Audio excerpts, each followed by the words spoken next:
안녕하십니까. 갤라호른입니다. 여러분들은 각종 언론 매체나 이 강의에서 원달러, 유로 달러와 같은 말은 여러 차례 들으셨을 것입니다.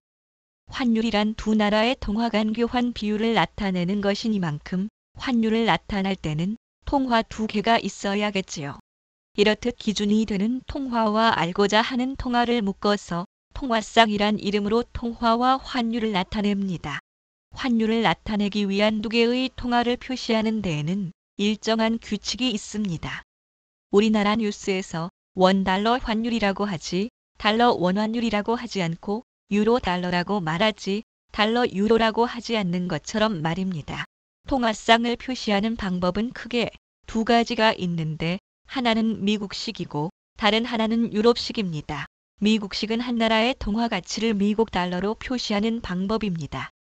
유로 달러, 파운드 달러처럼 통화의 가치를 표시해주는 달러를 나중에 표시합니다. 예를 들어 파운드 달러는 파운드의 가치를 달러로 표시하는데 1파운드가 1.29달러라면 GBP USD는 1.29라고 말하지요. 유로와 가치를 달러로 표시해 1유로는 1.20달러로 말하고 유로 달러 통화쌍으로 표시하고 말합니다.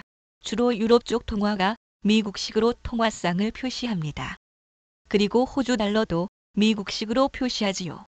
물론 1달러를 0.775파운드라고 말할 때도 있는데 이는 예외적인 경우고 통상적인 경우 파운드나 유로화를 통화쌍 앞에 두고 통화쌍을 표시합니다. 미국식이 어떤 국가의 통화의 가치를 달러로 표시한 것이라면 유럽식은 반대로 미국 달러의 가치를 해당 통화로 표시하는 방식입니다.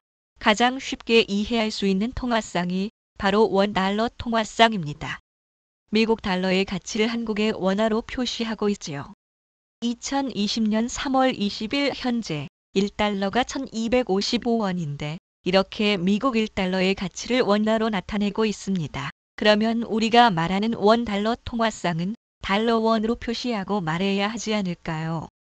그렇습니다. 그런데 우리나라 사람들은 상대로 환율을 말하다 보니 한국의 원화를 먼저 표시하고 있는데 통상적으로는 USD KRW로 통화쌍을 표시하고 USD KRW는 1255원이라고 말합니다. 만약 원달러 통화쌍을 고집한다면 원달러 환율은 1달러에 1255원이 아니라 1000원에 0.796달러라고 말해야겠지요. 우리나라 화폐는 원이라고 불립니다. 우리는 한글로 원이라고 적는데 외국 투자자들은 어떻게 적을까요? WON이라고 말하고 적을까요? 아니면 코리안 원이라고 말하고 적을까요? 어떻게 적든 크게 상관할 바는 아닙니다. 뜻만 통하면 됐지 우리가 지금 수능 시험 치르는 건 아니지 않습니까? 그런데 통화쌍을 적을 때는 어떻게 할까요? 예를 들어 원달러 환율을 표기할 때 원달러라고 적을까요? 로마자로 원달러라고 적어야 할까요?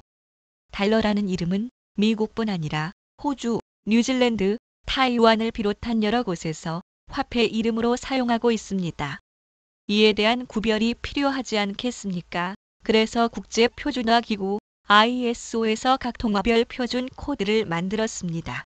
알파벳 3글자로 구성됐는데요. 우리가 통화쌍을 표시할 때 국제적으로는 ISO 코드로 통화쌍을 나타냅니다. 전 세계 모든 통화에 대한 ISO 코드를 알려드리긴 형편이 곤란하고요. 우리가 자주 보고 듣는 몇몇 통화에 대한 ISO 코드를 살펴보겠습니다. 먼저 미국 달러의 ISO 코드를 살펴보면 미국 달러는 USD를 사용합니다. 앞에 US는 미국을 뜻하겠지요. 유로화는 EUR입니다. 유로를 뜻하는 EUR, O에서 앞에 3글자를 땄습니다. 일본 돈인 엔은 국제기호로 JPY를 씁니다.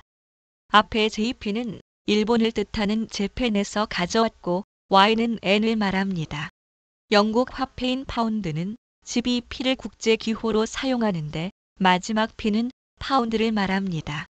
앞에 GB는 영국을 말하는데 그레이트 브리튼에서 앞글자를 따왔습니다. 중국에서는 자국 화폐에 위안이라는 이름을 붙였습니다. 중국의 위안화라고 하려면 CNY라고 이름 붙여야 하지 않을까요? 우리나라 돈인 원화에 대한 ISO 코드는 KRW입니다. 지금까지 통화에 대한 ISO 코드를 살펴보면 우리나라 돈은 KRW가 된다는 걸 어렵지 않게 이해할 수 있겠지요. 그리고 스위스 프랑화는 CHF로 표기합니다. 세 번째 글자 F는 프랑을 뜻하지만 앞에 두 글자가 CH인 게 생소하지요. CH는 스위스 연방을 뜻하는 라틴어입니다. 라틴어로 스위스는 헬베티카라고 불렸거든요. 그러면 전 세계적으로 제일 많이 거래되는 유로 달러 통화상은 EURUSD로 표기되겠지요. 안전 자산인 엔화를 거래할 때 주로 쓰이는 달러엔 통화상은 USDJPY로 표시하면 됩니다. 달러엔 통화상은 유럽식 표기법을 따르기 때문에 달러인 USD를 먼저 씁니다. 우리들에게 매우 친숙한 원달러 환율을 ISO 코드로 표기하면 USD KRW가 됩니다. 당연한 말이지만 외환시장은 외국에도 있고 우리나라에도 있습니다. 그런데 앞서 말씀드렸듯이 외환거래의 상당한 부분을 차지하는 현물거래는 은행 간 거래이기 때문에 개인 투자자나 기업이 참여하기 대단히 어렵습니다. 개인 투자자들이 참여할 수 있는 외환시장으로 통화선물시장이 있습니다. 국내 선물거래소를 통해 개인도 달러화 선물을 거래할 수 있습니다.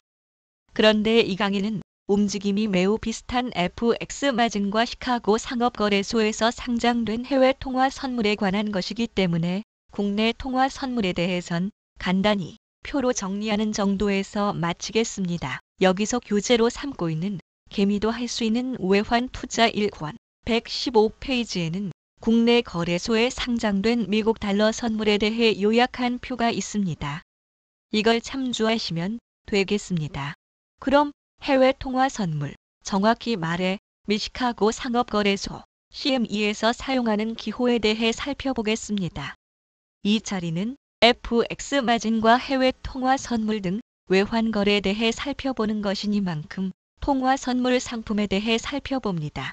표에서 보시다시피 유로 FX, 유로화 선물은 62로 표기하고 파운드화 선물은 UP로 표시합니다.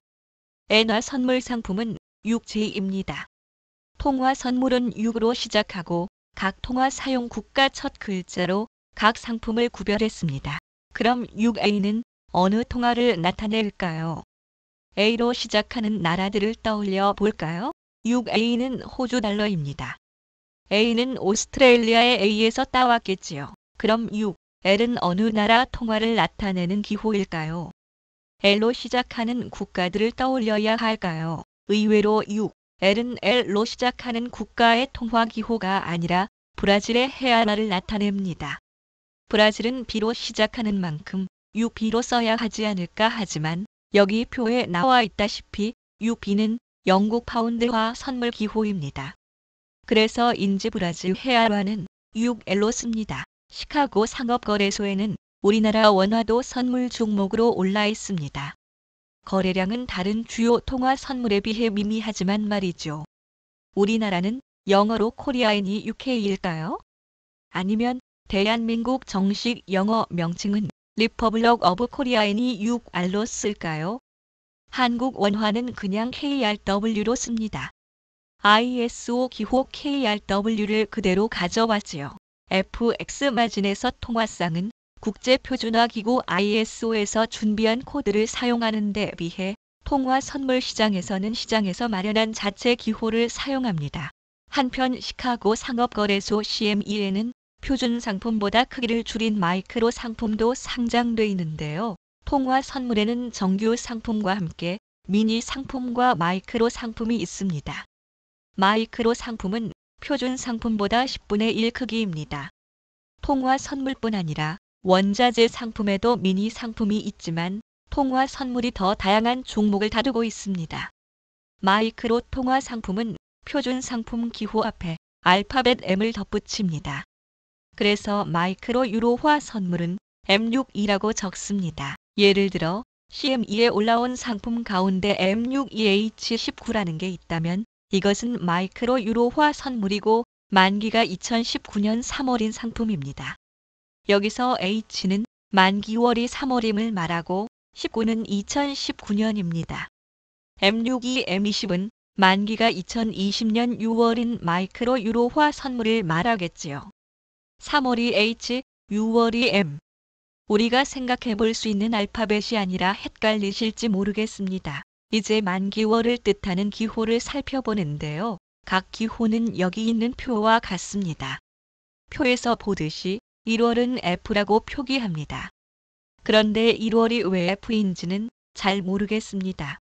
워런 버핏, 조지 소로스와 함께 투자 구루로 불리는 짐 로저스는 오래전 그의 저서에서 근거 없이 지어진 선물거래소의 용어와 기호에 불만을 표한 적이 있었습니다. 이 기호를 굳이 외울 필요는 없겠습니다. 이것을 가지고 우리가 수능 시험 보는 것도 아니니까요. 그저 이런 게 있구나 하고 상식으로 알아두시면 될 듯합니다. 선물을 거래할 때 거래창에 상품 기호만 나와 투자자들을 당황하게 하지 않고요. 계속 선물 거래를 하다 보면 자연스레 기호가 눈에 들어오게 됩니다. 월별 기호뿐 아니라 미국 시카고 상업거래소에서 이루어지고 있는 선물 거래에는 콘탱고와 백워데이션이란 말이 나옵니다. 선물 가격이 현물 가격보다 높거나 최근 월물보다 작은 월물 가격이 높은 현상을 콘탱고라고 하고 그 반대의 경우는 백워데이션이라고 합니다. 그런데 왜 콘탱고라고 하는지 백워데이션이라고 이름을 붙였는지 그쪽 사람들도 잘 모른다고 하네요. 지금까지 갤라호른이었습니다. 이 동영상이 도움이 되셨다면 페이팔로 후원 부탁드립니다. 다음 시간에 뵙겠습니다. 감사합니다.